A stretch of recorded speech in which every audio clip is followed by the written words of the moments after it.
Hi guys, welcome to the amazing bridge in all of Limpapa. Hayaan yung sabihin ko sa inyo ang little secret behind this bridge.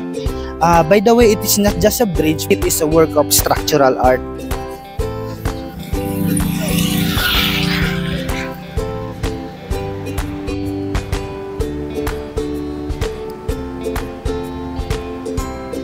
Ang disenyo ng tulay na ito, hindi lang kaakit-akit sa paningin. Ito ay maiging kinakalculate ng mga structural engineers ang bawat stresses ng bawat element or parte ng bridge sa pamamagitan ng mga structural softwares. Pansin nyo, may sinabi nga akong stresses. Ano nga ba yung stresses? Sa engineering, ang stresses simply defined as the force per unit area. Para maintindihan ng lahat, yalin tulad na lang natin na parang ikaw. Yung pinakilig ka, pinasaya, pero iniwan ka lang pala.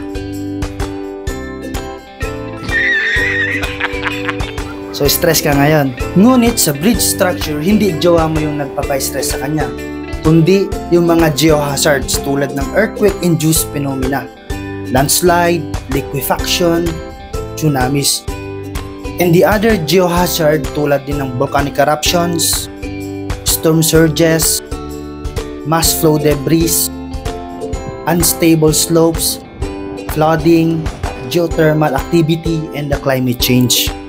Diba ang dami? Ikaw, jowa mo lang, iyak ka kaagad. Ang dami na natin sinasabi. Ano nga ba yung bridge? It is a structure built for vehicles or persons, include na natin yung animals, to cross over an obstruction tulad ng road, railway, waterway or river channels, at iba pa. Here in Philippines, this bridge is considered to be a special bridge. Usually, ang steel truss bridge is a simply supported bridge. These are the structural members ang maaari mong makita sa ilalim ng tulay. We have the stringers, floor beams, and the bottom of the steel deck or the composite deck slab. And this is the support of the steel truss bridge, ang elastomeric bearing pad. It is made of rubber.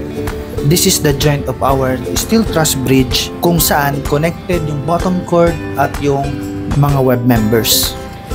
Nais ko lang ipakita sa inyo kung paano nagtutulungan yung mga members na ito para dalhin yung bigat galing sa deck slab or the carriageway kung saan dumadaan yung mga vehicles, mga tao, or mga animals.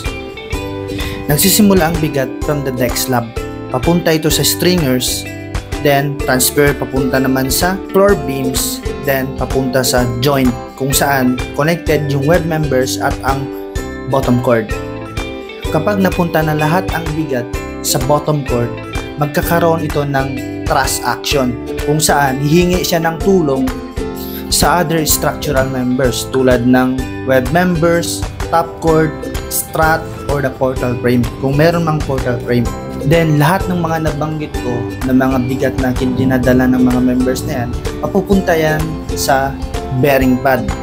Siya yung magdadala ng buong bigat from the deck slab to the stringers, to the floor beams, to the truss, magkakaroon ng truss action. Dadaan muna siya sa elastomeric bearing pad bago ito matransfer sa substructure, yun ay ang capping, column, at yung foundation. Amazing, no? It is just made of rubber, pero kaya niya yung ganung kalaking force or stress. At amazing din yung mga member elements. Kapag yung the most stressed member, hindi niya kakayanin yung stress or yung force na dinadala niya, binibigyan niya ng stress yung mga kasamahan niya. Ikaw, payag ka ba mabigyan ng stress? Comment down below. And that's all for this video. Don't forget to like, subscribe, and click the notification bell para lagi kang updated sa mga videos na i-upload ko.